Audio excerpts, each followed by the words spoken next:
ಇದು ಕನ್ನಡದ ನಲ್ಮೆಯ ಬಾನುಲಿ, ಹೆಮ್ಮೆಯ ಬಾನುಲಿ. ನಾಡು ನಾಡಿ ಬಯಸುವಂತ ನಾಡಿನುಲಿಯ ಬಾನುಲಿ ಆಕಾಶವಾಣಿ ಮಡಿಕೇರಿ.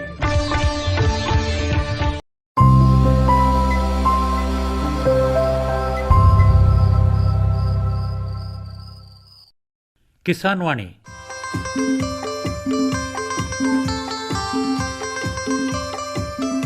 ಈ ಕಾರ್ಯಕ್ರಮದ ಪ್ರಾಯೋಜಕರು ಕೃಷಿ ಮತ್ತು ರೈತ ಕಲ್ಯಾಣ ಮಂತ್ರಾಲಯ, ಭಾರತ ಸರ್ಕಾರ. ಕೋಟಿ ವಿದ್ಯೆಗಳಲ್ಲಿ ಕೃಷಿ ವಿದ್ಯೆಯೇ ಮೇಲು, ಕೋಟಿ ವಿದ್ಯೆಗಳಲ್ಲಿ ಕೃಷಿ ವಿದ್ಯೆಯೇ ಮೇಲು, ಕೋಟಿ ವಿದ್ಯೆಗಳಲ್ಲಿ ಕೃಷಿ ವಿದ್ಯೆಯೇ ಮೇಲು, ಕೋಟಿ ವಿದ್ಯೆಗಳಲ್ಲಿ ಕೃಷಿ ವಿದ್ಯೆಯೇ ಮೇಲು. ಕೃಷಿತೋ ನಾಸ್ತಿ ದುರ್ಭಿಕ್ಷ, ಕೃಷಿತೋ ನಾಸ್ತಿ ದುರ್ಭಿಕ್ಷ, ಕೃಷಿತೋ ನಾಸ್ತಿ ದುರ್ಭಿಕ್ಷ, ಕೃಷಿತೋ ನಾಸ್ತಿ ದುರ್ಭಿಕ್ಷ.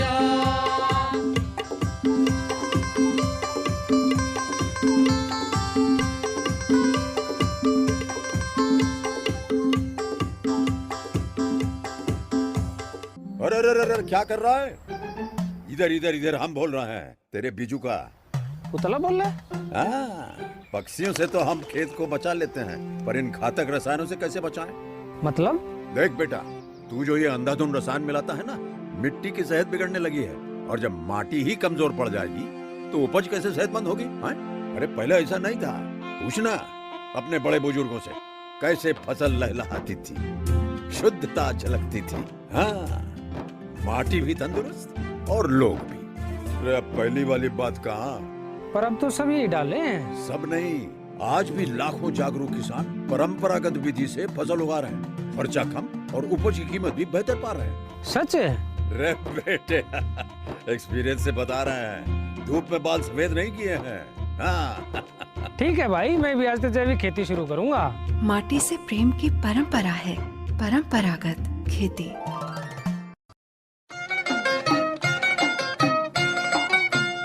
ಆತ್ಮೀಯ ರೈತ ಬಾಂಧವರಿಗೆಲ್ಲ ನಮಸ್ಕಾರ. ಇವತ್ತು ನಮ್ಮ ಜೊತೆಯಲ್ಲಿ ಕೊಡಗು ಜಿಲ್ಲೆ ಮಡಿಕೇರಿ ತಾಲೂಕು ಮೂರ್ನಾಡುವಿನ ಮುತ್ತಾರ್ಮುಡಿ ಗ್ರಾಮದ ಪೆಮ್ಮಡಿಯಂಡ ವೇಣು ಅಪ್ಪಣ್ಣ ಅವರಿದ್ದಾರೆ. ಅವರ ಕೃಷಿ ಅನುಭವಗಳನ್ನು ತಿಳ್ಕೊಳ್ಳೋಣ. ನಮಸ್ಕಾರ ವೇಣು ಅಪ್ಪಣ್ಣ ಅವರೇ. ನಮಸ್ಕಾರ ಸರ್. ವೇಣು ಅವರೇ, ತಾವು ಎಷ್ಟು ವರ್ಷದಿಂದ ಈ ಕೃಷಿಯಲ್ಲಿ ತೊಡಗಿದ್ದೀರಾ? ಹುಟ್ಟಿನಿಂದಲೇ ನಾನು ಕೃಷಿಯಲ್ಲಿ ತೊಡಗಿದ್ದೇನೆ ಅಂತ ಹೇಳ್ಬೋದು. ಯಾಕೆಂತ ಹೇಳಿದ್ರೆ ನಮ್ಮ ತಂದೆಯವರು ಕೂಡ ಕೃಷಿಯಲ್ಲೇ ತಮ್ಮ ಬದುಕನ್ನು ಸಾಗಿಸಿದಂಥವರು. ಅವರ ಹೆಸರು ಮಂದಣ್ಣ ಅಂತ. ಅವರ ಜೊತೆಯಲ್ಲೇ ನಾವು ಚಿಕ್ಕಂದಿನಿಂದಲೇ ಗದ್ದೆ ತೋಟಗಳಲ್ಲಿ ಕೆಲಸ ಮಾಡುವುದನ್ನು ನೋಡುತ್ತಾ ನಾವು ಸಣ್ಣ ಪುಟ್ಟ ಕೆಲಸವನ್ನು ಮಾಡುತ್ತಾ ಬೆಳೆದು ಬಂದಿದ್ದೀವಿ. ನಂತರ ಡಿಗ್ರಿ ಮುಗಿದ ಮೇಲೆ ನಾನು ಟಾಟಾ ಕಾಫಿ ಸಂಸ್ಥೆಯ ಪ್ಲಾಂಟೇಶನ್ ವಿಭಾಗದಲ್ಲಿ ಉದ್ಯೋಗದಲ್ಲಿದ್ದೆ. ನಾನು ಸುಮಾರು 19 ವರ್ಷಗಳ ಕಾಲ ನಾನು ಪ್ಲಾಂಟೇಶನ್ನಲ್ಲಿ ನಾನು ಸೇವೆ ಮಾಡಿದ್ದೇನೆ. ಸೊ ಅಲ್ಲಿ ನನಗೆ ಇದರ ಸಂಪೂರ್ಣ ಕೃಷಿಯ ಬಗ್ಗೆ ಎಲ್ಲ ತರಹದ, ಹೆಚ್ಚಾಗಿ ಕಾಫಿ ಮತ್ತು ಕರಿಮೆಣಸು, ಇದರ ಬಗ್ಗೆ ನನಗೆ ಅಪಾರ ಮಾಹಿತಿ ನನಗೆ ಸೇವಾವಧಿಯಲ್ಲಿ ನನಗೆ ದೊರಕಿತು. ಅದರ ನಂತರ ನಂದು ವೈಯಕ್ತಿಕ ಕಾರಣಕ್ಕಾಗಿ ನಾನು ರಾಜೀನಾಮೆ ಕೊಟ್ಟು ಮುತ್ತಾರ್ಮುಡಿಯಲ್ಲಿ ನಮ್ಮ ಊರಿನಲ್ಲಿ ನಮ್ಮ ತಂದೆಯವರು ಮಾಡಿಟ್ಟಿದ್ದಂಥ ಆಸ್ತಿಯನ್ನು ನೋಡಿಕೊಳ್ಳುವಂಥ ಜವಾಬ್ದಾರಿ ನನಗೆ ಬಂತು. ಸುಮಾರು 20 ವರ್ಷಗಳಿಂದ ನಾನು ನನ್ನ ಸ್ವಂತ ಆಸ್ತಿಯಲ್ಲಿ ನಾನು ನನ್ನನ್ನು ಪೂರ್ಣವಾಗಿ ತೊಡಗಿಸಿಕೊಂಡಿದ್ದೇನೆ. ಇದರ ಜೊತೆಗೆ ನಾನು ಬೇರೆ ಸಾಮಾಜಿಕ ಚಟುವಟಿಕೆಗಳು ಕೂಡ ತೊಡಗಿಸಿಕೊಂಡಿದ್ದೇನೆ. ಮುಖ್ಯವಾದ ಬೆಳೆಗಳು ಯಾವ್ಯಾವು ವೇಣು ಅಪ್ಪಣ್ಣ ಅವರೇ? ಮುಖ್ಯವಾದ ಬೆಳೆ ಕಾಫಿ. ಗದ್ದೆ ಇದೆ ನಮಗೆ, ಅದರಲ್ಲಿ ಭತ್ತ ಬೆಳೀತಾ ಇದ್ದೇವೆ. ನಮ್ಮ ಈಗಿನ ಪರಿಸ್ಥಿತಿಯಲ್ಲಿ ಹಲವಾರು ಜನರು ತಮ್ಮ ಗದ್ದೆಗಳನ್ನು ರೂಢಿ ಮಾಡಲಿಕ್ಕಾಗದೆ ಅವರು ಅದನ್ನು ಪಾಳು ಬಿಟ್ಟಿರುವಂಥದ್ದು ಅಥವಾ ಅದನ್ನು ತೋಟ ಮಾಡಿಕೊಂಡಿರುವಂಥದ್ದು ಕೂಡ ಈಗ ಹೆಚ್ಚಾಗಿ ಕಾಣ್ತಾ ಇದ್ದೇವೆ. ಅಂದರೆ ನಾನು ಗದ್ದೆಯ ಒಂದು ಮಹತ್ವವನ್ನು ಅರಿತು, ಭತ್ತದ ಕೃಷಿಯ ಒಂದು ಮಹತ್ವವನ್ನು ಅರಿತು, ಅದನ್ನು ಎಂದಿಗೂ ನಾವು ಬಿಡಬಾರ್ದು, ನಾವು ಅದನ್ನು ಉಳಿಸ್ಕೊಳ್ಬೇಕು ಅಂತ ಹೇಳೋ ಒಂದೇ ಒಂದು ಕಾರಣಕ್ಕಾಗಿ, ಮತ್ತು ನಮ್ಮ ಪ್ರಕೃತಿಗೆ ಅದರದ್ದೇ ಒಂದು ಕೊಡುಗೆ ಇದೆ ಆ ಕೃಷಿಯಲ್ಲಿ ಅಂತ ಹೇಳೋ ಒಂದು ಕಾರಣಕ್ಕಾಗಿ ಅದನ್ನ ಮುಂದುವರಿಸಿಕೊಂಡು ಬರ್ತಾ ಇದ್ದೀವಿ. ಭತ್ತವನ್ನು ಬೆಳೀತಾ ಇದ್ದೀರಾ? ಹೌದೌದು. ಮತ್ತೆ ಕಾಫಿನಲ್ಲಿ ಬೇರೆ ಬೆಳೆಗಳೇನಾದರೂ ಹಾಕೊಂಡಿದ್ದೀರಾ? ಕಾಫಿ ಜೊತೆಗೆ ಕರಿಮೆಣಸು ಮತ್ತೆ ಕಿತ್ತಳೆನೂ ಇದೆಯಾ ಅವನ್ನು ನಾವು ಹಾಕೊಂಡಿದ್ದೀವಿ. ಕಿತ್ತಳೆಯಲ್ಲಿ ಅದಕ್ಕೆ ನಾವೇನು ಹೆಚ್ಚಿನ ಮಹತ್ವ ಕೊಡ್ತಾ ಇಲ್ಲ, ಯಾಕೆಂದ್ರೆ ಅದು ಕಾಫಿ ಜೊತೆಲಿ ಈಗಿನ ಪರಿಸ್ಥಿತಿಯಲ್ಲಿ ಅದನ್ನ ಮೇಂಟೈನ್ ಮಾಡೋದು ತುಂಬಾ ಕಷ್ಟ ಆಗುತ್ತೆ ಅಂತ ಹೇಳೋ ಕಾರಣಕ್ಕೆ ಸುಮ್ಮನೆ ಒಂದು ನೆಟ್ಟಿದ್ದೇವೆ. ಅಂದ್ರೆ ಅದರಲ್ಲಿ ನಾವು ಅದಕ್ಕೆ ಹೆಚ್ಚಿನ ಪ್ರಾಧಾನ್ಯತೆಯನ್ನು ಕೊಡ್ತಾ ಇಲ್ಲ. ಅಂದ್ರೆ ಕಾಫಿ ಮತ್ತು ಕರಿಮೆಣಸನ್ನು ನಾವು ಹೆಚ್ಚಿನ ಪ್ರಾಧಾನ್ಯತೆ ಕೊಟ್ಟು ನಾವು ಅದನ್ನ ಬೆಳೆಸ್ತಾ ಇದ್ದೀವಿ. ಅಂದ್ರೆ ಈಗ ಕಾಫಿನಲ್ಲಿ ಯಾವ ರೀತಿ ಕಾಫಿನ ಬೆಳೀತಾ ಇದ್ದೀರಾ ನೀವು? ನಮ್ಮಲ್ಲಿ ರೋಬಸ್ಟಾ ಕಾಫಿಯನ್ನು ನಾವು ಬೆಳೆಸ್ತಾ ಇದ್ದೀವಿ. ರೋಬಸ್ಟಾದಲ್ಲಿ ಬೇರೆ ಬೇರೆ ಸೆಲೆಕ್ಷನ್ಸ್ ಇದೆ. ನಮ್ದು ತಂದೆಯವರ ಕಾಲದಲ್ಲಿ ಮಾಡಿರುವಂತದ್ದು ಕಾಫಿ ಪೆರೆಡೇನಿಯಾ ಅಂತೇಳಿ, ನಂತರದ ದಿನಗಳಲ್ಲಿ ಮಾಡಿದ ತೋಟದಲ್ಲಿ ಸೆಲೆಕ್ಷನ್ 274 ಅಂತ ಇದೆ, ನಂತರ ಕಾಂಜೆನ್ಸಿಸ್ ಅಂತ ಅದು ಸ್ವಲ್ಪ ಏರಿಯಾದಲ್ಲಿ ಇದೆ, ಮತ್ತೆ ಈಗ ದ್ವಾರ್ಫ್ ಅಂತೇಳಿ ಇನ್ನೊಂದು ವೆರೈಟಿ ಇದೆ, ಅದನ್ನು ಕೂಡ ಒಂದು ಸ್ಯಾಂಪಲ್ಗಾಗಿ ಕೆಲವು ಕಡೆ ನಾವು ಹಾಕಿ ನಾವು ಬೆಳೆಸ್ತಾ ಇದ್ದೀವಿ. ಹಾಗೆ ಮೇನ್ ನಮ್ದು ರೋಬಸ್ಟಾ. ಅಂದ್ರೆ ಈಗ ಪೆರಿಡಿನಿಯಾ ಅಂತ ಹೇಳಿರಲ್ಲ, ಅದರ ವೈಶಿಷ್ಟ್ಯ ಏನು ಅಂತೀರಿ? ಪೆರಿಡೇನಿಯಾ ಅನ್ನೋದು ಅದು ಹಳೆಯ ಕಾಲದ ರೋಬಸ್ಟಾ. ಅದು ಯಾವಾಗ ರೋಬಸ್ಟಾ ಕಾಫಿ ಇಂಟ್ರೊಡ್ಯೂಸ್ ಆಯಿತು ಆವಾಗ ಪೆರಿಡೇನಿಯಾ ಕಾಫಿ ಅದು ಸ್ವಲ್ಪ ದೊಡ್ಡದಾಗಿ ಬೆಳೆಯುವಂತ ಒಂದು ವೈಶಿಷ್ಟ್ಯ ಇರುವಂತ ಒಂದು ಗಿಡ, ಹರಡಿ ಬೆಳೆಯುವಂಥದ್ದು. ಮತ್ತು ಇಳುವರಿ ದೃಷ್ಟಿಯಿಂದ ಹೇಗೆ ಅಂತೀರಿ? ಇಳುವರಿ ಚೆನ್ನಾಗಿ ಬರುತ್ತೆ. ಅಂದ್ರೆ ಈಗ ಬೇರೆ ಬೇರೆ ಈಗ ಸಂಶೋಧನೆಯಲ್ಲಿ ಬೇರೆ ಬೇರೆ ತಳಿಗಳನ್ನ ಈಗ ಅಭಿವೃದ್ಧಿ ಪಡಿಸ್ತಾ ಇದ್ದಾರೆ, ಹೆಚ್ಚಿನ ಇಳುವರಿ ಬರುವಂತಹದ್ದು. ಎಲ್ಲೆಲ್ಲಿ ಅದು ಇದೆ ಅದು ಕೂಡ ಉತ್ತಮವಾಗಿ ಅದು ಇಳುವರಿ ಕೊಡ್ತಾ ಇದೆ. ಇನ್ನು ಗಿಡಗಳು ಇದಾವೆ ನಿಮ್ಮಲ್ಲಿ? ಇದೆ. ಮತ್ತೆ 274 ಅಂತ ಹೇಳಿರಿ, 274. ಹೌದು. ಅದು ಹೇಗೆ? ಅದು ಕೂಡ ನಂತರದ ವರ್ಷಗಳಲ್ಲಿ ಕಾಫಿ ಮಂಡಳಿಯವರು ಅಭಿವೃದ್ಧಿ ಪಡಿಸಿರುವಂತಹದ್ದು. ಅದು ಕೂಡ ನಮ್ಮ ಪರಿಸರಕ್ಕೆ ತುಂಬಾ ಚೆನ್ನಾಗಿ ಸ್ಪಂದಿಸ್ತಾ ಇದೆ ಮತ್ತು ಒಳ್ಳೆಯ ಇಳುವರಿಯನ್ನು ಕೂಡ ಕೊಡ್ತಾ ಇದೆ. ಮತ್ತೆ ಕಾಂಜೆನ್ಸಿನ್ಸ್ ಅಂತ ಹೇಳೋದು ಅದು C/R ಅಂತಲೂ ಕೂಡ ಅದನ್ನ ಹೇಳ್ತೇವೆ. ಅದು ಅಷ್ಟು ಬೇರೆ ಈಗ ಪೆರಿಡೇನಿಯಾ ಅಷ್ಟು 74 ಅಷ್ಟು ಎತ್ತರವಾಗಿ ಮತ್ತು ಅಗಲವಾಗಿ ಬೆಳೆಯೋದಿಲ್ಲ. ಅದು ಸ್ವಲ್ಪ ಅಡಕವಾಗಿ ಮತ್ತೆ ಇಳುವರಿ ಕೂಡ ತುಂಬಾ ಚೆನ್ನಾಗಿ ಬರುತ್ತೆ. ಈ ಕಾರಣಕ್ಕಾಗಿ ಬೇರೆ ಬೇರೆ ತಳಿಗಳನ್ನ ನಾವು ಈಗ ಎಲ್ಲ ಟ್ರಯಲ್ ಬೇಸಿಸ್ ಅಲ್ಲಿ ನಾವು ಪ್ರತಿಯೊಂದನ್ನ ಮಾಡಿ ಅದನ್ನ ಬೆಳೆಸ್ತಾ ಇದ್ದೇವೆ. ಮತ್ತೆ ಈ ಡಾರ್ಫ್ ರೋಬಸ್ಟಾ ಅಂತ ಹೇಳಿದ್ರಿ, ಅದನ್ನು ಹಾಕೊಂಡಿದೆ. ಡ್ವಾರ್ಫ್ ವೆರೈಟಿ ಅಂದ್ರೆ ಅದರ ಹೆಸರೇ ಹೇಳುವ ಹಾಗೆ ಅದು ಕುಬ್ಜವಾಗಿ ಬೆಳೆಯುವಂತದ್ದು. ಅಂದ್ರೆ 2ನೇ ವರ್ಷದಿಂದಲೇ ಅದು ಫಸಲು ನೀಡುವಂತ ಒಂದು ಬೆಳೆ. ಈಗ ನಾವು ಬೇರೆ ಕಾಫಿ ವೆರೈಟಿಯಲ್ಲಿ ಏನಾಗುತ್ತೆ ಅಂದ್ರೆ ಪೆರಿಡೇನಿಯಾ ಅಥವಾ S27 ಅದರಲ್ಲಿ ಎಲ್ಲ ಸುಮಾರು 7-8 ವರ್ಷಗಳವರೆಗೆ ನಾವು ಫಸಲಿಗೆ ಕಾಯಬೇಕಾಗುತ್ತೆ. ಇದು 2ನೇ ವರ್ಷದಲ್ಲೇ ಒಂದು ಮಿನಿಮಮ್ ಕ್ರಾಪ್ ಅನ್ನು ಕೊಡುತ್ತೆ. ಮತ್ತೆ ನಂತರದ ವರ್ಷಗಳಲ್ಲಿ ಇದು ಒಳ್ಳೆಯ ಇಳುವರಿಯನ್ನ ಕೊಡುತ್ತೆ. ಮತ್ತು ಅದು ಒಂದು ಎಕರೆಯಲ್ಲಿ ನಾವು ಬೇರೆ ತಳಿಗಳಲ್ಲಿ ಈಗ 10 ಅಡಿಗಳ ಅಂತರದಲ್ಲಿ ನಾವು ಗಿಡ ನೆಡುವ ಬದಲು ಈ ಕುಬ್ಜ ವೆರೈಟಿ ನಾವು 6 ಅಡಿಗೆನೆ ನೆಡಬಹುದು. ಹಾಗೆ 8 ಗಿಡಗಳ ಸಂಖ್ಯೆಯನ್ನು ನಾವು ಒಂದು ಎಕರೆಯಲ್ಲಿ ಹೆಚ್ಚಿಸಿಕೊಳ್ಬಹುದು. ಸೊ ಅದು ಬ್ಯಾಲೆನ್ಸ್ ಆಗುತ್ತೆ. ನಾವು ದೊಡ್ಡ ಗಿಡಕ್ಕೇನು ಈ ಗಿಡಕ್ಕೆ ಮತ್ತೆ ಇದು ಕೆಲಸ ಮಾಡಲಿಕ್ಕೂ ಕೂಡ ಸುಲಭ. ಈ ಹೂ ಬರೋದಕ್ಕೆ ವ್ಯವಸ್ಥೆ ಮಾಡಿಕೊಡೋದು ಬಹಳ ಮುಖ್ಯ. ಹೌದು. ನೀವು ಒಂದು ವೇಳೆ ಮಾರ್ಚ್ ತಿಂಗಳಲ್ಲಿ ಮಳೆ ಬಂತು ಅಂದರೆ ಸ್ವಾಭಾವಿಕವಾಗಿ ಹೂವಾಗುತ್ತೆ. ಮತ್ತೆ ಒಂದು ವೇಳೆ ಮಳೆ ಬರಲಿಲ್ಲ ಅಂದಾಗ ಏನು ವ್ಯವಸ್ಥೆಗಳು ಮಾಡ್ಕೊಂಡಿದ್ದಾರೆ? ಕಾಫಿಯಲ್ಲಿ ಹೂ ಬರುವಂಥ ಒಂದು ಪ್ರಕ್ರಿಯೆ ಏನಿದೆ ಅದು ತುಂಬಾ ಮುಖ್ಯವಾಗಿರುವಂತದ್ದು. ಯಾಕೆಂದ್ರೆ ಅದರಿಂದಲೇ ನಮಗೆ ಮುಂದಿನ ಫಸಲು ನಿರ್ಧಾರ ಆಗುವಂತದ್ದು. ಸೊ ನಾವು ಪೂರ್ವಕಾಲದಲ್ಲಿ ಏನಾಗಿತ್ತು ಅಂದ್ರೆ ನಾವು ಮಳೆಯನ್ನೇ ಅವಲಂಬಿತವಾಗಿದ್ವಿ. ಕೆಲವು ಸಲ ಮಳೆ ಸರಿಯಾಗಿ ಬರಬಹುದು ಅಥವಾ ಕೆಲವು ಸಲ ಮಳೆ ಕೈ ಕೊಡುವಂತ ಸಂದರ್ಭಗಳು ಮಧ್ಯದಲ್ಲಿ ಇತ್ತು. ನಂತರದ ದಿನಗಳಲ್ಲಿ ಅದಕ್ಕೂ ಕೂಡ ನೀರಾವರಿ ವ್ಯವಸ್ಥೆಯು ಬಂತು. ಈಗ ಪ್ರತಿಯೊಬ್ಬರು 90% ರೈತರು ಈಗ ನೀರಾವರಿ ಮೂಲಕ ಆ ಹೂವನ್ನ ಪಡೆಯುವಂತ ಒಂದು ವ್ಯವಸ್ಥೆಗೆ ಬಂದಿದ್ದಾರೆ. ನಾನು ಕೂಡ ನೀರಾವರಿಗಾಗಿ ನಮ್ಮ ಗದ್ದೆಯಲ್ಲಿ ಕೆರೆಯನ್ನ ಮಾಡಿ ಕೆರೆಯಲ್ಲಿ ನೀರು ತುಂಬಿಸಿಕೊಂಡು ಆ ಕೆರೆಯಿಂದ ನಾವು ಫೆಬ್ರವರಿ ಎಂಡ್ ಅಥವಾ ಮಾರ್ಚ್ ಫಸ್ಟ್ ವೀಕಲ್ಲಿ ನಾವು ಹೂಮಳೆ ಅಂತೇಳಿ ಅಂದ್ರೆ ಬ್ಲಾಸಮ್ ಇರಿಗೇಷನ್ ಅಂತ ಒಂದು ಮಾಡ್ತೀವಿ. ಅದಾಗಿ 15 ದಿನಗಳ ನಂತರ ಬ್ಯಾಕಿಂಗ್ ಇರಿಗೇಷನ್ ಅಂತ ಪುನಃ ಮಾಡಬೇಕಾಗುತ್ತೆ. ಸೊ ಇದು ಬಹು ಮುಖ್ಯವಾದಂತ ಒಂದು ಕಾಫಿ ಕೃಷಿಯಲ್ಲಿ ಈ ನೀರಾವರಿ ಅಥವಾ ಮಳೆಯಿಂದ ಹೂ ಪಡೆಯುವಂಥದ್ದು ಬಹು ಮುಖ್ಯವಾದ ಒಂದು ಕೆಲಸ ಅದು. ಮತ್ತೆ ಅದಕ್ಕೋಸ್ಕರ ಈ ತುಂತುರು ನೀರಾವರಿ ವ್ಯವಸ್ಥೆ ಏನಾದರೂ ಮಾಡ್ಕೊಂಡಿದ್ದೀರಾ? ಸ್ಪ್ರಿಂಕ್ಲರ್ ಅಂತಾರಲ್ಲ. ಹೌದು, ಸ್ಪ್ರಿಂಕ್ಲರ್ ಇರಿಗೇಷನ್ ನಮ್ಮಲ್ಲಿ ಚಾಲ್ತಿಯಲ್ಲಿ ಇರೋದು. ಕೆಲವು ಅಪರೂಪದಲ್ಲಿ ಕೆಲವು ರೈತರು ಈ ಹನಿ ನೀರಾವರಿ ಅಂದ್ರೆ ಡ್ರಿಪ್ ಇರಿಗೇಷನ್ ಕೂಡ ಮಾಡಿ, ಹಾಗೆ ಕೆಲವು ತಾಂತ್ರಿಕ ಸಮಸ್ಯೆಗಳು ಇರೋದರಿಂದ ಮತ್ತು ಅದರ ಬಗ್ಗೆ ಹೆಚ್ಚಿನ ನಿಗಾ ವಹಿಸಬೇಕಾಗಿರೋದ್ರಿಂದ ಅದರಲ್ಲಿ ಎಲ್ಲರೂ ತೊಡಗಿಸ್ಕೊಂಡಿಲ್ಲ ಅಂತ ಕಾಣುತ್ತೆ. ಅಂದ್ರೆ ನಾನು ಕೂಡ ಅದರ ಬಗ್ಗೆ ಇನ್ನೂ ಗಮನ ಹರಿಸಿ ನಾವು ಸ್ಪ್ರಿಂಕ್ಲರ್ ಇರಿಗೇಷನ್ ಅಲ್ಲೇ ಹೂವನ್ನ ಮಾಡ್ತಾ ಇದ್ದೀವಿ. ಅಂದ್ರೆ ಅದು ಒಂದ್ ರೀತಿ ಮಳೆ ರೀತಿಯಲ್ಲೇ ಇರುತ್ತೆ ಸ್ಪ್ರಿಂಕ್ಲರ್ ಆಗಿರುತ್ತೆ. ಹೌದು. ಮತ್ತೆ ಅದಕ್ಕೆ ಸಾಕಷ್ಟು ನೀರನ್ನು ಕೂಡ ಸಂಗ್ರಹಣೆ ಮಾಡ್ಕೊಂಡಿರ್ತೀರ ಪ್ರತಿ ವರ್ಷ. ಹೌದು. ನಿಮ್ಮ ಕೆರೆ ಸಾಕಾಗುತ್ತೆ? ಅದಕ್ಕೆ ಸಾಕಾಗುತ್ತೆ. ಅದು ನಮಗೆ ಇರುವ ಎಕರೆಗೆ ಎಷ್ಟು ನೀರು ಬೇಕು ಅಂತ ಹೇಳುವ ಅಂದಾಜಿನಲ್ಲಿ ನಾವು ಕೆರೆಯನ್ನು ಮಾಡ್ಕೊಂಡಿರ್ತೀವಿ. ಸೊ ಆ ಪ್ರಕಾರನೇ ನಾವು ಅದನ್ನ ಮಾಡ್ತೇವೆ. ಈಗ ಹೂ ಮಳೆ ನಾವು ಕೊಡಬೇಕಲ್ಲ ಮಾರ್ಚ್ ತಿಂಗಳಲ್ಲಿ, ಅದಕ್ಕೆ ಗಿಡನ ಯಾವ ರೀತಿ ತಯಾರು ಮಾಡಿರ್ಬೇಕಾಗತ್ತೆ? ಗಿಡ ಕಪಾತು ಇದೆಲ್ಲ ಏನು ಮಾಡಬೇಕಾಗತ್ತಾ?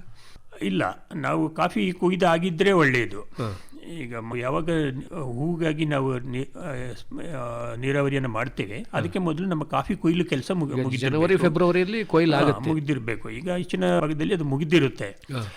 ನಂತರ ಈಗ ನಾವು ಗಿಡ ಕಪಾತು ಅಂತ ನೀವೇನು ಹೇಳಿದ್ರಿ, ಅದು ನಮಗೆ ಸ್ವಲ್ಪ ಮಣ್ಣಿನಲ್ಲಿ ತೇವಾಂಶ ಇರುವಾಗಲೇ ನಾವು ಆ ಗಿಡ ಕಪಾತನ ಮಾಡಬೇಕಾಗುತ್ತೆ. ಹಾಗಾಗಿ ನಾವು ನೀರಾವರಿ ಮಾಡೋದಕ್ಕೆ ಮೊದಲು ತುಂಬ ಮೊದಲಲ್ಲ, ಸ್ವಲ್ಪ ಟೈಮ್ ಮೊದಲು ಅದನ್ನು ಮಾಡ್ಕೊಳ್ಬೋದು. ಒಂದು ವಾರ ಮುಂಚೆ ಅಂತ ಹೇಳ್ಬೋದಾ? ಅಂದ್ರೆ ಅದು ಮಾಡಿನೇ ಮಾಡಬೇಕು ಅಂತೇನಿಲ್ಲ, ಆದ್ರೆ ತೇವಾಂಶ ಇರಬೇಕು. ತೇವಾಂಶ ಇರುವಾಗ ಕಪಾತು ಮಾಡಿದ್ರೆ ಏನಾಗುತ್ತೆ ಅಂದ್ರೆ ಹೊಸ ಚಿಗುರುಗಳು ಬರೋದು, ಅಥವಾ ನಾವು ಎಲ್ಲಿ ಬೇರೆ ರೆಕ್ಕೆಗಳು ಬರಲಿಕ್ಕೆ ಅವಕಾಶ ಮಾಡಿದ್ರೆ ಅಲ್ಲಿ ಬೇರೆ ರೆಕ್ಕೆಗಳು ಬರುವಂತ ಅವಕಾಶಗಳು ಜಾಸ್ತಿ ಇರುತ್ತೆ. ಇಲ್ಲದಿದ್ರೆ ತೇವಾಂಶ ಕಡಿಮೆ ಇದ್ರೆ ಒಣಗಿ ಹೋಗುತ್ತೆ ಅಲ್ಲಿಗೆ ಅಂತ ಹೇಳಿ. ಹಾಗಾಗಿ ಸ್ವಲ್ಪ ತೇವಾಂಶ ಇರುವಾಗನೇ ಕಪಾತು ಮಾಡಬೇಕು ಅಂತ ಹೇಳಿ. ಗಿಡ ಕಪಾತು ಅಂದ್ರೆ ಏನೇನು ಮಾಡ್ಬೇಕಾಗತ್ತೆ? ಗಿಡ ಕಪಾತು ಅಂತ ಹೇಳೋದು, ನಾವು ಈಗ ಕಾಫಿ ಕೊಯ್ಲು ಆದ್ಮೇಲೆ ನಮಗೆ ಅವಶ್ಯಕತೆ ಇಲ್ಲದಿರುವಂತ ಕೆಲವು ರೆಕ್ಕೆಗಳು ಅಥವಾ ನಾನ್ ಪ್ರೊಡಕ್ಟಿವ್ ಬ್ರಾಂಚಸ್ ಅಂತ ಹೇಳ್ತೀವಿ, ಯಾವ್ದು ಫಸಲು ಕೊಡಲಿಕ್ಕೆ ಆಗದೇ ಇರುವಂತ ರೆಕ್ಕೆಗಳು ಮತ್ತು ಅಡ್ಡದಿಡ್ಡಿಯಾಗಿ ಹೋಗುವಂತ ರೆಕ್ಕೆಗಳು ಮತ್ತೆ ಕಂಬಚಿಗುರು ಅಂತ ಹೇಳ್ತೀವಿ, ಇದನ್ನೆಲ್ಲ ತೆಗಿಬೇಕಾಗುತ್ತೆ. ನಮಗೆ ಮುಂದಿನ ವರ್ಷಕ್ಕೆ ಫಸಲು ಕೊಡುವಂತ ರೆಕ್ಕೆಗಳು ಮತ್ತು ಅದರಿಂದ ಬೇರೆ ರೆಕ್ಕೆಗಳು ಹುಟ್ಟಿಕೊಳ್ಳುವಂತದನ್ನ ನಾವು ಇಟ್ಟುಕೊಂಡು, ಮೇನ್ ಆಗಿ ಯಾಕೆಂದ್ರೆ ಇದು ಚೆನ್ನಾಗಿ ಗಾಳಿ ಮತ್ತು ಬೆಳಕು ಗಿಡದ ಒಳಗಡೆ ಬರುವಾಗೇನೆ ಮಾಡಬೇಕಾಗುತ್ತೆ.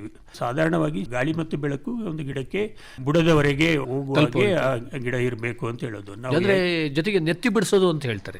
ನೆತ್ತಿ ಬಿಡಿಸೋದು ಅಂತ ಹೇಳೋದು ಅದು ಸೆಂಟ್ರಿಂಗ್ ಅಂತ ಹೇಳ್ತೀವಿ ನಾವು. ನೆತ್ತಿಯಿಂದ ಅದರ ಬುಡಕ್ಕೆ ಸ್ವಲ್ಪ ಬೆಳಕು ಬೀಳುವಂತ ಒಂದು ವ್ಯವಸ್ಥೆ ಮಾಡಿಕೊಡ್ಲಿಕ್ಕಾಗಿ ನೆತ್ತಿ ಬಿಡಿಸೋದು ಅಂತ ಹೇಳ್ತೀವಿ. ಅದು ಕೂಡ ವಿಪರೀತವಾಗಿ ನೆತ್ತಿ ಬಿಡಿಸೋದು ಕೂಡ ಅದು ಸಮಂಜಸ ಅಲ್ಲ. ಅದು ಎಷ್ಟು ಬೇಕೋ ಅಷ್ಟು ಸ್ವಲ್ಪ, ಅದು ನಾನು ಆಗ್ಲೇ ಹೇಳಿದಾಗೆ ಅದು ಸ್ವಲ್ಪ ಗಾಳಿ ಸ್ವಲ್ಪ ಬೆಳಕು ಅದು ನೆತ್ತಿಯಿಂದ ಕೆಳಗೆ ಬೀಳುವ ಹಾಗೆ ಮಾಡಿದ್ರೆ ಸಾಕಾಗುತ್ತೆ. ಅಂದ್ರೆ ಗಿಡ ಕಪಾತ್ ಮಾಡುವಾಗ ಅದನ್ನು ಮಾಡಬಹುದಾ? ಇದೆಲ್ಲ ಗಿಡ ಕಪಾತಿಗೆ ಸೇರಿರುವಂತದ್ದು. ನಾವು ನೆತ್ತಿ ಬಿಡಿಸುವಂತದ್ದು ಮತ್ತೆ ಬೇರೆ ಬೇಡದ ರೆಕ್ಕೆಗಳನ್ನು ಕತ್ತರಿಸುವುದು ಎಲ್ಲವೂ ಕೂಡ ಗಿಡ ಕಪಾತು ಅಂತಲೇ ಹೇಳಿಸ್ಕೊಳ್ಳುವಂಥದ್ದು.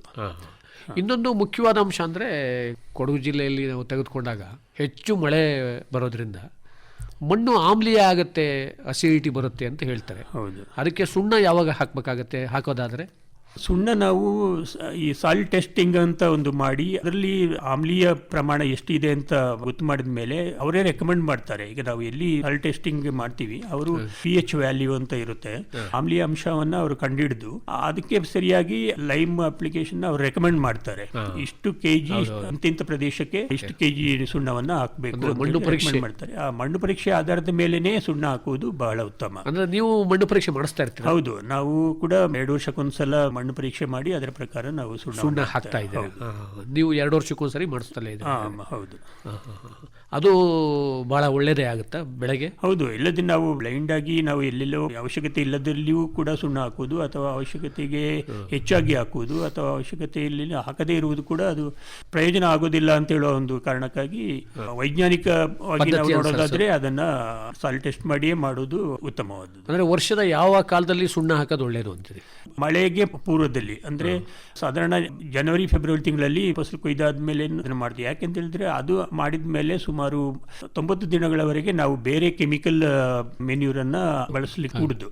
ಸೊ ಆ ಕಾರಣಕ್ಕಾಗಿ ಅದು ಮೇ ಜೂನ್ ತಿಂಗಳಲ್ಲಿ ಕೆಮಿಕಲ್ ಮೆನ್ಯೂರ್ ಮಾಡೋದ್ರಿಂದ, ರಾಸಾಯನಿಕ ಗೊಬ್ಬರವನ್ನು ಬಳಸೋದ್ರಿಂದ ಅದಕ್ಕೆ ಮುನ್ನ ಅಂದ್ರೆ ಒಂದು ಜನವರಿ ಫೆಬ್ರವರಿ ತಿಂಗಳಲ್ಲಿ ಸುಣ್ಣವನ್ನು ಹಾಕಬೇಕಾಗುತ್ತೆ. ಅದು ಕೂಡ ಸ್ವಲ್ಪ ತೇವಾಂಶ ಇರಬೇಕು ಅಂತ ಹೇಳಿ, ಹೇಗೂ ನಾವು ಕಾಫಿಗೆ ನೀರಾವರಿ ಮಾಡೋದ್ರಿಂದ ಹೂ ಮಳೆ ಅಂತ ಮಾಡೋದ್ರಿಂದ ಆ ಸಮಯದಲ್ಲಿ ಆಟೋಮೆಟಿಕ್ ಆಗಿ ಅದಕ್ಕೆ ತೇವಾಂಶ ಬರುತ್ತೆ ಅಂತ ಹೇಳೋ ಒಂದು ಗ್ಯಾರಂಟಿಯಲ್ಲಿ ನಾವು ಆ ಟೈಮಲ್ಲಿ ಹಾಕ್ತೇವೆ. ಇನ್ನು ಈಗ ನೆರಳನ್ನ ನಾವು ಸ್ವಲ್ಪ ತೆಗಿಬೇಕಾಗತ್ತೆ ಮರದ್ದು, ಅದನ್ನ ಯಾವಾಗ ಮಾಡ್ತೀರಾ? ನೆರಳನ್ನ ನಾವು ಮಳೆಗೆ ಪೂರ್ವದಲ್ಲಿ ಸ್ವಲ್ಪ ನೆರಳನ್ನ ನಾವು ತೆಗಿಬೇಕಾಗುತ್ತೆ. ಲೈಟ್ ಶೇಡ್ ನಮಗೆ ರೋಬಸ್ಟಕ್ಕೆ ಬೇಕು ಅಂತ ಹೇಳ್ತೇವೆ. ಅದನ್ನ ನಾವು ಎಲ್ಲೆಲ್ಲಿ ಜಾಸ್ತಿ ನೆರಳಿದೆ ಅಂತಲ್ಲಿ ಸ್ವಲ್ಪ ರೆಗ್ಯುಲೇಷನ್ ವರ್ಕ್ ಮಾಡಬೇಕಾಗುತ್ತೆ. ಎಷ್ಟು ಬೇಕು ಅದು ಅವರವರ ತೋಟದಲ್ಲಿ ಎಷ್ಟೆಷ್ಟು ನೆರಳಿನ ಮರ ಇರುತ್ತೆ ಅದರ ಮೇಲೆ ಡಿಪೆಂಡ್ ಆಗಿರುತ್ತೆ. ಜಾಸ್ತಿ ಮರ ಇರುವಲ್ಲಿ ಸ್ವಲ್ಪ ಜಾಸ್ತಿ ತೆಗಿಬೇಕಾಗುತ್ತೆ, ಕಡಿಮೆ ಮರ ಇರುವಲ್ಲಿ ಸ್ವಲ್ಪ ಕಡಿಮೆ ತೆಗೆದರೆ ಸಾಕಾಗುತ್ತೆ. ಅರೇಬಿಕಾದ್ರೂ ಸ್ವಲ್ಪ ನೆರಳು ಜಾಸ್ತಿ ಬೇಕಾಗುತ್ತೆ, ರೋಬಸ್ಟಕ್ಕಿಂತ ಸ್ವಲ್ಪ ಜಾಸ್ತಿ ಅರೇಬಿಕಕ್ಕೆ ಬೇಕಾಗುತ್ತೆ. ರೋಬಸ್ಟಕ್ಕೆ ಸ್ವಲ್ಪ ಜಾಸ್ತಿ ಬಿಸಿಲಿದ್ರು ನಡಿಬಹುದು ಅಂತ. ಹೌದು, ಅದನ್ನ ನೋಡ್ಕೊಂಡು ಮಾಡ್ತಾ ಇರ್ಬೇಕಾಗುತ್ತೆ. ಯಾಕಂದ್ರೆ ಮರಗಳು ಬಹಳ ಎತ್ತರ ಇರ್ತವೆ, ಸ್ವಲ್ಪ ಖರ್ಚುನು ಜಾಸ್ತಿ ಬರುತ್ತೆ ಅದು. ಹೌದು, ಮತ್ತೆ ಆ ಕೊಂಬೆಗಳೆಲ್ಲ ಬಿದ್ದಾಗ ಗಿಡಗಳಿಗೂ ತೊಂದರೆ ಆಗಬಹುದು. ಸ್ವಲ್ಪ ಆಗುತ್ತೆ. ಕಾಫಿ ಕೃಷಿ ಅಂದ್ರೆ ಇದೆಲ್ಲ ಸರ್ವೇ ಸಾಮಾನ್ಯ. ಅದೊಂದು ದೈವ ಕೃಪೆ ಅಂತ ಹೇಳ್ಬೋದು. ನಾವು ಎಷ್ಟೇ ಗಿಡಕ್ಕೆ ತೊಂದರೆ ಮಾಡಿದ್ರು ಅದು ಪುನಃ ಚಿಗುರಿ ಬಂದು ಪುನಃ ಬೆಳೆಯುತ್ತದೆ. ಸೊ ಅದೊಂದು ಕಾಫಿಯಲ್ಲಿ ಗುಣ ಇರೋದ್ರಿಂದ ಸಾಧಾರಣದ ಡ್ಯಾಮೇಜ್ಗೆಲ್ಲ ನಾವು ಅಷ್ಟು ತಲೆಗೆಡಿಸ್ಕೊಳ್ಬೇಕಾಗಿಲ್ಲ. ಇನ್ನು ಗೊಬ್ಬರ ಯಾವ್ಯಾವ ಕೊಡ್ತೀರಾ ಕಾಫಿ ಬೆಳೆಗೆ? ಗೊಬ್ಬರ ನಾವು ಅದನ್ನು ಈಗ ನಾವು ಏನು ವರ್ಷಕ್ಕೆ ಶಿಫಾರಸು ಇರುತ್ತೆ ಅದನ್ನು ನಾವು ಅತಿ ಹೆಚ್ಚು ಬಾರಿ ಕೊಡುವುದು ಒಳ್ಳೆಯದು. ಶಿಫಾರಸು ಮಾಡಿದಂತ ಒಂದು ಗೊಬ್ಬರವನ್ನ ಎಷ್ಟು ಸಲ ಬೇಕಾದ್ರೂ ಕೊಡಬಹುದು. ಅಂದ್ರೆ ಮಣ್ಣಿನಲ್ಲಿ ತೇವಾಂಶ ಇರಬೇಕು ಅಂತ ಹೇಳೋದು ಮಣ್ಣು ಮುಖ್ಯ. ಪರೀಕ್ಷೆ ಆಧಾರದ ಮೇಲೆ ಕೊಡಬೇಕಾಗತ್ತೆ.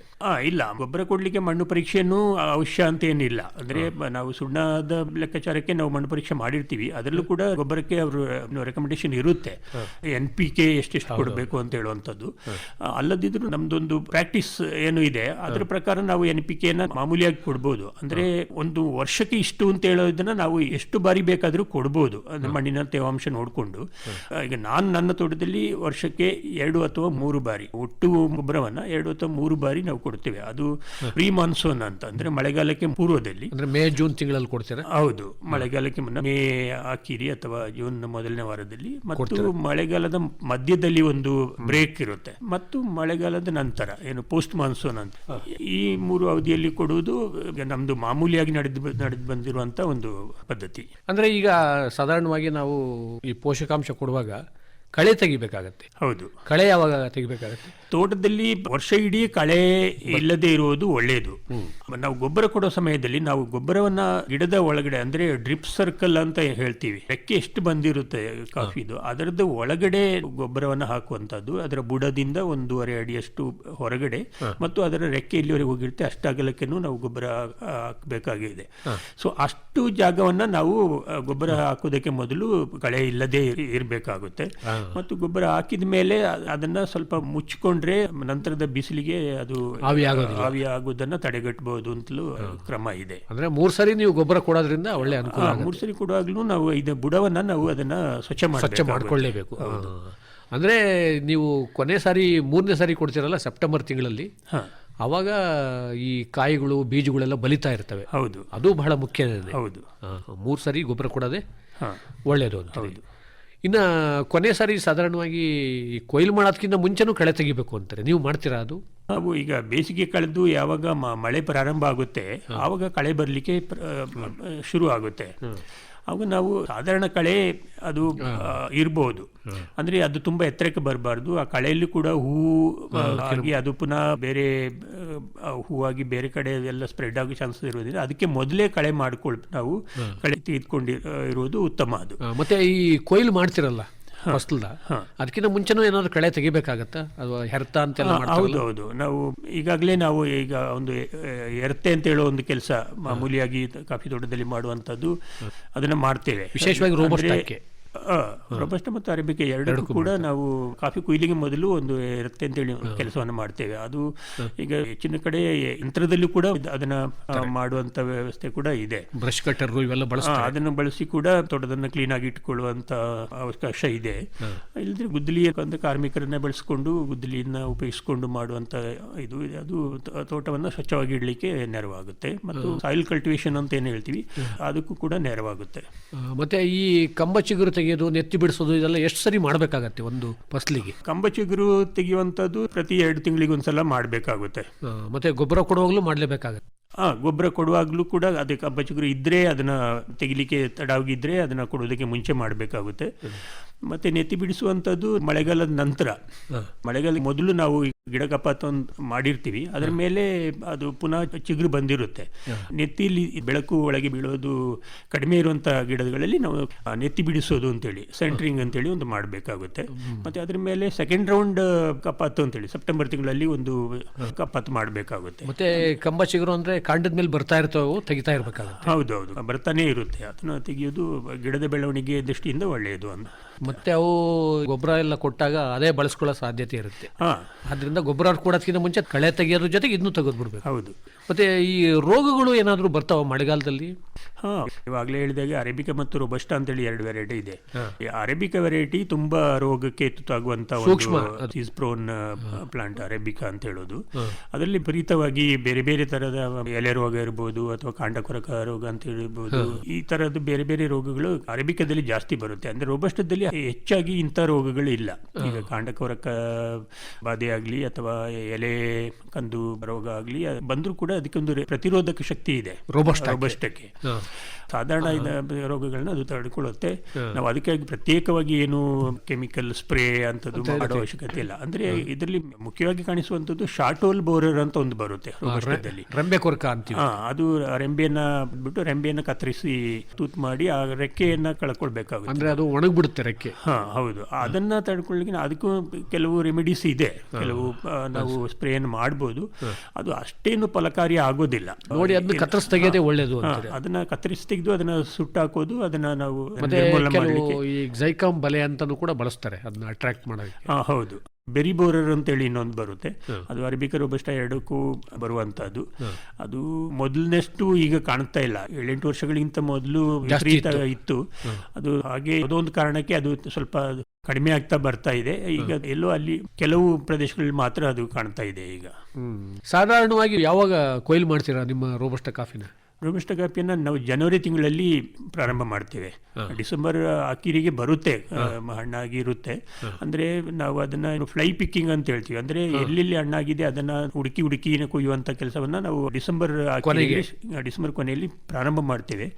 ಅಂದ್ರೆ ಜನವರಿಯಿಂದ ನಾವು ಅದರ ಮೇನ್ ಪಿಕ್ಕಿಂಗ್ ಏನಿದೆ ಅದನ್ನ ನಾವು ಸ್ಟಾರ್ಟ್ ಮಾಡ್ತೀವಿ. ಅಂದ್ರೆ ಜನವರಿಯಲ್ಲಿ ಮುಗಿಸ್ತೀರಾ ಒಟ್ಟಿಗೆ? ಅದು ಅವರವರ ಏನು ಕಾರ್ಮಿಕರ ಲಭ್ಯತೆ ಮೇಲೆ, ಅವೈಲಬಿಲಿಟಿ ಮೇಲೆ, ಅಂದ್ರೆ ಎಷ್ಟು ಕಾರ್ಮಿಕರು ಇರ್ತಾರೆ ಅಥವಾ ಎಷ್ಟು ಅವರಿಗೆ ತೋಟ ಇದೆ ಅಂತ ಹೇಳೋದ್ರ ಮೇಲೆ ಅವಲಂಬಿತವಾಗಿರುತ್ತೆ. ಸಾಧಾರಣವಾಗಿ ಫೆಬ್ರವರಿ 15ಕ್ಕೆ ಹೆಚ್ಚಿನ ಭಾಗದ ರೈತರು ಕಾಫಿ ಕೊಯ್ಲನ್ನು ಮುಗಿಸ್ತಾರೆ. ನೀವು ಎಷ್ಟು ಸಾರಿ ಕೊಯ್ಲು ಮಾಡ್ತೀರಾ ಒಂದು ಸೀಸನ್ ನಲ್ಲಿ? ಈಗ ಒಂದೇ ಸಾರಿ ಮಾಡೋದು. ಡಿಸೆಂಬರ್ ಕೊನೆಗೆ ಒಂದ್ಸರಿ ಹಣ್ಣದವನ್ನ ಎಲ್ಲ ನೀವು ಆರಿಸ್ತೀವಿ ಅಂತ ಹೇಳಿದ್ರಿ. ಮತ್ತೆ ಜನವರಿ ತಿಂಗಳಲ್ಲಿ ಎಷ್ಟು ಸರಿ ಮತ್ತೆ ಒಂದೇ ಸರಿ ಮಾಡೋದು? ಅಂದ್ರೆ ಅದು ಸ್ವಲ್ಪ ಒಂದು ತರಿಯೋದು ಸ್ಟ್ರಿಪ್ಪಿಂಗ್ ಅಂತಾರಲ್ಲ, ಸ್ಟ್ರಿಪ್ಪಿಂಗ್ ಅಂತ ಹೇಳೋದು ನಾವು ಅದೇ ಒಂದೇ ಸಲ ಕೊಯ್ಯುವಂತದ್ದು. ಒಂದೇ ಸರಿ ಕೊಯ್ದು ಬಿಡ್ತಾರೆ. ಮತ್ತೆ ಕೆಳಗಡೆ ಮ್ಯಾಟ್ಗಳು ಇಂಥದ್ದೇ ಅದಕ್ಕೆ ಅದರದ್ದೇ ಆದ ಈಗ ಬೇಕಾದಷ್ಟು ವ್ಯವಸ್ಥೆ, ಕೆಳಗಡೆ ತಾಟು ಅಂತೇಳಿ ನಾವು ಅದನ್ನ ಮ್ಯಾಟ್ಗಳನ್ನ ಕೆಳಗಡೆ ಹಾಕಿ ಅದಕ್ಕೆ ಅದನ್ನ ಕುಯ್ದು ಹಾಕಿ ಮತ್ತೆ ಅದರಿಂದ ನಾವು ಕಲೆಕ್ಟ್ ಮಾಡ್ಕೊಳ್ಳುವಂಥದ್ದು. ಈ ಪ್ರಕ್ರಿಯೆಗಳು ಮಾಮೂಲಿಯಾಗಿ ಅಂದ್ರೆ ಆಮೇಲೆ ಈಗ ಒಂದ್ಸರಿ ನೀವು ಕೊಯ್ಲು ಮಾಡಿದಾದ್ಮೇಲೆ ಯಾವ ರೀತಿ ಒಣಗಿಸ್ತೀರಾ, ಯಾವ ರೀತಿ ಅದನ್ನು ಸ್ವಚ್ಛ ಮಾಡ್ತೀರಾ? ಕುಯ್ಲಾದ್ಮೇಲೆ ಅದನ್ನ ಸಂಗ್ರಹ ಮಾಡಿ ನಾವು ಅದನ್ನ ಸ್ವಲ್ಪ ಸಿಮೆಂಟ್ ಕಣನೂ ಇದೆ, ಹಾಗೆ ನಾವು ಶೇಡ್ ನೆಟ್ ಅಥವಾ ಟಾರ್ಪಲಿನ್ ಅಂತದ್ದು ಬಳಸಿಕೊಂಡು ನಾವು ನಮ್ಮ ಗದ್ದೆಯಲ್ಲಿ ಮತ್ತೆ ಬಾಣೆ ಜಾಗದಲ್ಲಿ ಎಲ್ಲ ಕೂಡ ಅವಶ್ಯಕತೆಗೆ ಅನುಗುಣವಾಗಿ ನಾವು ಅದನ್ನ ಉಪಯೋಗಿಸಿಕೊಂಡು ಒಣಗಿಸ್ತೀವಿ. ಟಾರ್ಪಾಲ್ ಕೂಡ ಬಳಸ್ಕೊಳ್ತೀರಾ? ಅಲ್ಲಿ ತಂದ ಮೇಲೆ ಅಲ್ಲಿ ಅದನ್ನ ಸ್ಪ್ರೆಡ್ ಮಾಡಿ ಅಂದ್ರೆ ಹರಡಿ ನಾವು ಸುಮಾರು 8ರಿಂದ 10 ದಿನಗಳವರೆಗೆ ಅಲ್ಲಿ ಅದನ್ನ ಒಣಗಿಸಬೇಕಾಗುತ್ತೆ. ಒಣಗಿಸೋದು ಪ್ರತಿದಿನವೂ ಕೂಡ ಅದಕ್ಕೆ ಕಾಲಾಡುವುದು, ಅದನ್ನ ಟರಿಂಗ್ ಅಂತ ಹೇಳ್ತೀವಿ. ಅಂದ್ರೆ ಅದನ್ನ ಮೇಲೆ ಕೆಳಗೆ ಮಾಡುವಂತದ್ದು. ಮತ್ತೆ 3 ದಿನಕ್ಕೊಂದ್ಸಲ ಅದನ್ನ ಗುಡ್ಡೆ ಮಾಡಿ ಪುನಃ ಮಾರನೇ ದಿನ ಹರಡುವಂತದ್ದು. ಪ್ರಾರಂಭದಿಂದ ಕೊನೆಯವರೆಗೆ ಇಷ್ಟು ದಿವಸಗಳವರೆಗೆ ಬೇರೆ ಬೇರೆ ರೀತಿಯ ಒಣಗಿಸುವ ಒಂದು ಕ್ರಮ ಇದೆ. ಒಂದು 10 ದಿನ ಮಾಡಲೇಬೇಕಾಗುತ್ತೆ. ಅದು ಬಿಸಿಲಿನ ಮೇಲೆ ಕೂಡ ಅದು ಅವಲಂಬಿತ ಆಗಿರುತ್ತೆ. ನಾವು ತೆಳ್ಳಗೆ ಹಾಕಿದ್ರೆ ಒಂದು 8 ದಿನಕ್ಕೆ ಬರುತ್ತೆ, ಹಾಕಿದ್ರೆ ಅದು 12 ದಿನಗಳವರೆಗೂ ಆಗ್ಬಹುದು. ಅಥವಾ ಮೋಡ ಕವಿದ ವಾತಾವರಣ ಇರುವಂತ ಸಮಯದಲ್ಲಿ ಅದು ಇನ್ನೂ ಹೆಚ್ಚಿನ ದಿನ ತಗೊಳ್ಳುವಂತದ್ದು ಇರುತ್ತೆ. ಕೆಲವು ಸಂದರ್ಭದಲ್ಲಿ ಮಳೆಯೂ ಕೂಡ ಆ ಸಮಯದಲ್ಲಿ ಬಂದ್ಬಿಡುತ್ತೆ. ಸೊ ಅದಕ್ಕೂ ಕೂಡ ಎಲ್ಲ ಪೂರ್ವ ಸಿದ್ಧತೆಗಳನ್ನು ನಾವು ಮಾಡಿಕೊಳ್ಬೇಕು. ಅಂದ್ರೆ ಸಾಕಷ್ಟು ಒಣಗಿದೆ ನಮ್ಮ ಕಾಫಿ ಅಂತ ಹೇಗೆ ತಿಳ್ಕೊಬಹುದು ವೇಣುವ್ರೆ? ಕಾಫಿ ಒಣಗಿದೆ ಅಂತ ಹೇಳೋದಕ್ಕೆ ನಾವು ಮಾಮೂಲಿಯಾಗಿ ಏನಂದ್ರೆ ಈ ಬೈಟ್ ಟೆಸ್ಟ್ ಅಂತ ಹೇಳ್ತೀವಿ. ಅಂದ್ರೆ ಕಚ್ಚಿ ನೋಡಿ, ಕೃಷಿಯಲ್ಲೇ ನಾವು ಇರೋದ್ರಿಂದ ನಮಗೆ ಈ ಅನುಭವಗಳು ಬಂದಿರೋದ್ರಿಂದ ನಮಗೆ ಅದೇನು ಕಷ್ಟ ಆಗೋದಿಲ್ಲ. ಕಚ್ಚಿ ನೋಡಿದ್ರೆ ಗೊತ್ತಾಗುತ್ತೆ. ಕಚ್ಚಿ ನೋಡುವಾಗ ಅದು ಜಜ್ಜಿ ಹೋಗದೆ ಅದು ಹಾಗೇನೆ ಇಬ್ಬಾಗ ಆದ್ರೆ ಅದು ಒಣಗಿದೆ ಅಂತ ಅರ್ಥ. ಇಲ್ಲಿ ಕಚ್ಚುವಾಗ ಅದು ಜಜ್ಜಿತ ಮತ್ತೆ ಸ್ಪ್ಲಿಟ್ ಆದ್ರೆ ಅದು ಒಣಗಿಲ್ಲ, ಅದ್ರಲ್ಲಿ ಇನ್ನೂ ತೇವಾಂಶ ಇದೆ ಅಂತ ಹೇಳೋದು ಗೊತ್ತಾಗುತ್ತೆ. ಸೊ ಅದು ಅನುಭವದಲ್ಲಿ ನಾವು ಪರೀಕ್ಷೆ ಮಾಡುವಂಥದ್ದು. ಹಾಗೆ ಮಾಯಿಶ್ಚರ್ ಟೆಸ್ಟ್ ಅಂತ ಒಂದು ಅದ್ರ ಯಂತ್ರನೇ ಇರುತ್ತೆ, ಅದರಲ್ಲಿ ಹಾಕಿ ನೋಡಿದ್ರೆ ನಮಗೆ ಎಕ್ಸಾಕ್ಟ್ ಎಷ್ಟು ಮಾಯಿಶ್ಚರ್ ಇದೆ ಅಂತ ಹೇಳೋದು ಕೂಡ ಅದರಲ್ಲಿ ತಿಳಿಬಹುದು. ಗ್ರೇಡಿಂಗ್ ಏನಾದರೂ ಮಾಡ್ಕೊಳ್ತೀರಾ ನೀವು? ಇಲ್ಲ, ನಮ್ಮ ತೋಟದ ಲೆವೆಲಲ್ಲಿ ನಾವು ಏನು ಬೇರೆ ಪ್ರೊಸೆಸಿಂಗ್ ಏನು ಮಾಡೋದಿಲ್ಲ. ಕುಯ್ದು ಒಣಗಿಸಿ ಅದನ್ನ ಸ್ಟೋರ್ ಮಾಡಿ ಇಟ್ಕೊಳ್ತೀವಿ. ನೀವು ಚೆರ್ರಿನೇ ಮಾಡೋದಾ? ಚೆರಿನೇ ಮಾಡೋದು, ಪಾರ್ಚ್ಮೆಂಟ್ ಮಾಡ್ತಾ ಇಲ್ಲ. ಆಮೇಲೆ ಅದನ್ನ ಸ್ವಚ್ಛ ಮಾಡಿ ಮಾರಾಟ ಮಾಡ್ತೇವೆ. ಪೂರ್ತಿ ಒಣಗಿದ ಮೇಲೆ ಅದನ್ನ ಕ್ಲೀನ್ ಮಾಡ್ತೇವೆ. ಕ್ಲೀನ್ ಮಾಡಿ ಏನು ಅದು ಕಡ್ಡಿ ಕಸ ಧೂಳು ಇಲ್ಲದಾಗೆ ಮಾಡಿ ಅದನ್ನ ನಾವು ನಮ್ಮ ಗೋಡೌನ್ ಅಲ್ಲಿ ಸ್ಟೋರ್ ಮಾಡಿ ಇಟ್ಕೊಂಡಿರ್ತೇವೆ. ಮತ್ತೆ ಯಾವಾಗ ನಮ್ಗೆ ಪ್ರೈಸ್ ಸರಿ ಅನಿಸುತ್ತೆ ಆವಾಗ ನಾವು ಅದನ್ನ ಮಾರಾಟ ಮಾಡ್ತೀವಿ. ಅಂದ್ರೆ ಈಗ ಒಂದು 50 kg ಚೀಲದ ಬೆಲೆ ಎಷ್ಟಿದ್ರೆ ನಿಮಗೆ ಪರವಾಗಿಲ್ಲ ಕೊಡ್ಬೋದು ಅನ್ಸುತ್ತೆ ಕಾಫಿ ಬೆಲೆ? ಅದು ನಮಗೆ ಎಷ್ಟು ಅಂತಲ್ಲ, ಮೊದಲು ಎಷ್ಟಿತ್ತು ಈಗ ಎಷ್ಟಿದೆ, ಮುಂದೆ ಎಷ್ಟು ಬರ್ಬೋದು ಅಂತ ಹೇಳುವ ಒಂದು ಅಂದಾಜಿನ ಪ್ರಕಾರ ನಾವು ಮಾರಾಟ ಮಾಡ್ತೀವಿ. ಮತ್ತು ನಮ್ಮ ಅಗತ್ಯಕ್ಕೆ ಅನುಗುಣವಾಗಿ ನಮ್ಗೆ ಏನಾದರೂ ಹಣದ ಅವಶ್ಯಕತೆ ಇದ್ದರೆ ನಾವು ರೇಟ್ ಏನೇ ಇದ್ರೂ ಕೊಡಬೇಕಾಗುತ್ತೆ. ಹಣದ ಅವಶ್ಯಕತೆ ಇಲ್ಲ ಅಂತ ಹೇಳಿದ್ರೆ ಸ್ವಲ್ಪ ತಡಿಬೋದು ಅಂತ ಹೇಳಿದ್ರೆ ರೇಟ್ ಡೈಲಿ ಇಂಟರ್ನ್ಯಾಷನಲ್ ಮಾರ್ಕೆಟಲ್ಲಿ ರೇಟ್ ಚೇಂಜ್ ಆಗ್ತಾ ಇರುತ್ತೆ. ಮತ್ತು ಅದರದ್ದೊಂದು ಟ್ರೆಂಡ್ ಇರುತ್ತೆ, ಅದು ಇನ್ನು ಮುಂದಕ್ಕೆ ಹೋಗುತ್ತಾ ಹೇಗೆ ಅಂತ ಹೇಳೋದು ಒಂದು ಅದರ ಟ್ರೆಂಡಿಂಗನ್ನು ನೋಡಿಕೊಂಡು ಪೂರ್ವ ನಿರ್ಧರಿತ ಒಂದು ಬೆಲೆಗೆ ನಾವು ವೆಯ್ಟ್ ಮಾಡ್ಬೋದು. ಇಲ್ಲಾಂದರೆ ನಮಗೆ ಇಷ್ಟೇ ಸಾಕು, ಇಷ್ಟಕ್ಕೆ ನಾವು ಕೊಟ್ಬಿಡ್ತೀನಿ ಅಂತ ನಾವು ಅದನ್ನು ನಿರ್ಧಾರ ಮಾಡಿಕೊಂಡು ಹಾಗೇನೂ ಮಾಡ್ಬೋದು. ಅಂದರೆ ಕನಿಷ್ಠ ಒಂದು ಎಷ್ಟು ಬೆಲೆ ಸಿಕ್ಕರೆ ಖರ್ಚು ವೆಚ್ಚ ಹೋಲಿಸಿದ್ರೆ ಪರವಾಗಿಲ್ಲ ಅಂತ ನಮ್ಮ ಈಗಿನ ಅನುಭವದ ಪ್ರಕಾರ ಒಂದು 50 kgಗೆ ಒಂದು 12,000 ರೂಪಾಯಿ ಸಿಕ್ಕಿದ್ರೆ ಅದು ಒಳ್ಳೆಯ ಬೆಲೆ ಅಂತ ಹೇಳ್ಬೋದು. ನಿಮ್ಮ ಕಾಫಿ ಕೃಷಿಗೆ ನಿಮ್ಮ ಜೊತೆ ಯಾರು ಕೈ ಜೋಡಿಸ್ತಾರೆ ನಿಮ್ಮ ಮನೆಯಲ್ಲಿ? ನನ್ನ ಎಲ್ಲ ಕೆಲಸ ಕಾರ್ಯಗಳಿಗೆ ನನ್ನ ಶ್ರೀಮತಿಯವರು ಕೂಡ ಕೈ ಜೋಡಿಸ್ತಾರೆ. ನಾನು ಬೇರೆ ಬೇರೆ ಸಾಮಾಜಿಕ ಚಟುವಟಿಕೆಗಳಲ್ಲಿ ಕೂಡ ನನ್ನನ್ನು ತೊಡಗಿಸಿಕೊಂಡಿದ್ದೇನೆ. ಸೊ ನಾನು ಇಲ್ಲದಿರುವಾಗ ಅವಳು ಕೂಡ ತೋಟಕ್ಕೆ ಹೋಗೋದು ಅಥವಾ ಕಾರ್ಮಿಕರಿಗೆ ಕೆಲಸವನ್ನ ಹೇಳುವಂಥದ್ದು, ಈ ಥರದ ಎಲ್ಲ ಕೆಲಸಗಳಲ್ಲಿ ಅವಳು ಕೂಡ ಭಾಗಿಯಾಗ್ತಾ ಇದ್ದಾಳೆ. ಒಟ್ಟಾರೆ ಕೃಷಿ ತೃಪ್ತಿ ಕೊಟ್ಟಿದೆ ಅಂತೀರಾ? ಹೌದು, ಕೃಷಿ ತುಂಬ ತೃಪ್ತಿ ಕೊಡುತ್ತೆ. ಅಂದರೆ ನಮಗೆ ಒಳ್ಳೆಯ ವಾತಾವರಣ ಮತ್ತು ಒಳ್ಳೆಯ ಆರೋಗ್ಯ ಮತ್ತು ನಮ್ಮ ಮನಸ್ಸನ್ನು ಚೆನ್ನಾಗಿಟ್ಕೊಳ್ಳಿಕ್ಕೆ ಕೃಷಿ ಕ್ಷೇತ್ರ ಬಹಳ ಒಳ್ಳೆಯದು ಅಂತ ಅನಿಸುತ್ತೆ. ಈಗಿನ ಬೇರೆ ಬೇರೆ ಉದ್ಯೋಗದಲ್ಲಿ ಇರುವವರದ್ದು ನಾವು ಅವರ ಅನುಭವ ಮತ್ತು ಅವರ ಒತ್ತಡದ ಬದುಕು ಮತ್ತು ಅವರ ಆರೋಗ್ಯ ಸಮಸ್ಯೆಯನ್ನು ನೋಡಬೇಕಾದ್ರೆ ನಾವು ಕೃಷಿಯಲ್ಲಿ ನಾವು ಇರುವವರಿಗೆ ಅಂಥ ಸಮಸ್ಯೆಗಳು ಇರೋದಿಲ್ಲ ಅಂತ ಅನಿಸುತ್ತೆ. ಅಂದ್ರೆ ಮುಖ್ಯವಾಗಿ ಏನಂದ್ರೆ ಕಾರ್ಮಿಕರ ಕೊರತೆ ಒಂದು, ಅದು ಇರುವವರು ಸ್ವಲ್ಪ ತಮ್ಮ ಮನಃಶಾಂತಿಯನ್ನ ಕಳೆದುಕೊಂಡಿರ್ತಾರೆ. ಅಂತ ಸಮಸ್ಯೆಗಳಿದ್ದರೆ ಸ್ವಲ್ಪ ಮಾನಸಿಕ ಒತ್ತಡ ಇರುತ್ತೆ, ಮಾನಸಿಕ ಒತ್ತಡ ಬರುವಂತ ಸಂದರ್ಭ ಇರುತ್ತೆ. ಅದು ಬಿಟ್ರೆ ಕೃಷಿಯಲ್ಲಿ ಬೇರೆ, ಅದು ಕಾಫಿ ಕೃಷಿ ಅಂತೂ ತುಂಬಾ ಸರಳವಾದ ಒಂದು ಕೃಷಿ, ಅದರಲ್ಲಿ ಹೆಚ್ಚಾಗಿ ತಲೆಕೆಡಿಸಿಕೊಳ್ಳುವಂಥದ್ದು ಏನು ಇರೋದಿಲ್ಲ. ಸುಲಭದಲ್ಲಿ ನಾವು ಮಾಡ್ಬೋದು ಕಾರ್ಮಿಕರ ಲಭ್ಯತೆ ಇದ್ರೆ. ಆತ್ಮೀಯ ರೈತ ಬಾಂಧವರೇ, ತಮಗೆ ಪೆಮ್ಮಡಿಯಂಡ ವೇಣು ಅಪ್ಪಣ್ಣ ಅವರ ಕಾಫಿ ಕೃಷಿ ಅನುಭವಗಳನ್ನು ಇನ್ನೂ ಸವಿಸ್ತಾರವಾಗಿ ತಿಳ್ಕೋಬೇಕು ಅಂದರೆ ಅವರ ಮೊಬೈಲ್ ದೂರವಾಣಿ ಸಂಖ್ಯೆ 9448976392. ಮೊಬೈಲ್ ದೂರವಾಣಿ ಸಂಖ್ಯೆ ಮತ್ತೊಮ್ಮೆ ಕೇಳಿ, 9448976392. ತುಂಬ ಸಂತೋಷ ವೇಣು ಅಪ್ಪಣ್ಣ ಅವರೇ, ತಾವಿದುವರೆಗೂ ತಮ್ಮ ಕಾಫಿ ಕೃಷಿ ಅನುಭವಗಳನ್ನು ನಮ್ಮ ಜೊತೆಯಲ್ಲಿ ಸವಿಸ್ತಾರವಾಗಿ ಹಂಚಿಕೊಂಡಿದ್ದಾರೆ. ನಿಮಗೆ ತುಂಬ ಧನ್ಯವಾದಗಳು. ನಮಸ್ಕಾರ. ನಮಸ್ಕಾರ ಸರ್. ಇವರನ್ನು ಸಂದರ್ಶಿಸಿದವರು PM ಜಗದೀಶ್. ಪ್ರಧಾನಮಂತ್ರಿ ಕಿಸಾನ್ ಮಾನ್ಧನ್ ಯೋಜನೆ ಸಿಗುವುದು ಪೆನ್ಷನ್ನ ಆಸರೆಯು ಆಗದು ನಿರಾಸರೆ ಇನ್ನು ಸಿಗುವುದು ಸಂತಸದ ಕ್ಷಣವು ಕಳೆಯುವುದು ಸುಖದಿಂದ ವೃದ್ಧಾಪ್ಯ ರಕ್ಷಿತ ಆಗುವ ಅನ್ನದಾತ ಸುರಕ್ಷಿತ ಆಗುವ ಅನ್ನದಾತ. ಪ್ರಧಾನಮಂತ್ರಿ ಕಿಸಾನ್ ಮಾನ್ಧನ್ ಯೋಜನೆಯಿಂದ ಲಘು ಮತ್ತು ಸಣ್ಣ ಹಿಡುವಳಿದಾರ ರೈತರ ಭವಿಷ್ಯವಾಗುತ್ತೆ ಸುರಕ್ಷಿತ. 60 ವರ್ಷ ವಯಸ್ಸಾದ ನಂತರ 3,000 ರೂಪಾಯಿಗಳ ಮಾಸಿಕ ಪೆನ್ಷನ್ ಖಚಿತ. 55ರಿಂದ 200 ರೂಪಾಯಿಗಳ ಮಾಸಿಕ ಶುಲ್ಕ ನೀಡಿ 18ರಿಂದ 40 ವರ್ಷ ತನಕ ರೈತರು ಪ್ರವೇಶಿಸಬಹುದು. ಈ ಅಂಶದಾನ ಯೋಜನೆಯಲ್ಲಿ ಸರ್ಕಾರ ನೀಡುತ್ತದೆ ಸಮಪಾಲು ಕೊಡುಗೆ. ಎಲ್ಲ ರೈತ ಬಾಂಧವರು ಈ ಸೇವೆಯ ಪ್ರಯೋಜನಕ್ಕಾಗಿ ಜನಸೇವಾ ಕೇಂದ್ರಕ್ಕೆ ಹೋಗಿ ಉಚಿತವಾಗಿ ತಮ್ಮ ಹೆಸರನ್ನು ನೋಂದಾಯಿಸಿಕೊಳ್ಳಿ. ಪ್ರಧಾನಮಂತ್ರಿ ಕಿಸಾನ್ ಮಾನ್ಧನ್ ಯೋಜನೆ ಅನ್ನದಾತರ ಪರಿಶ್ರಮಕ್ಕಾಗಿ ಈಗ, ಪೆನ್ಷನ್ನಿಂದ ಅವರ ಮನೆ ಸುರಕ್ಷಿತ. ಕೃಷಿ ಮತ್ತು ರೈತ ಕಲ್ಯಾಣ ಖಾತೆ ಭಾರತ ಸರ್ಕಾರದ ವತಿಯಿಂದ ಜನಹಿತಕ್ಕಾಗಿ ಜಾರಿ. ಇದುವರೆಗೆ ಕಿಸಾನ್ ವಾಣಿ ಕೇಳಿದಿರಿ.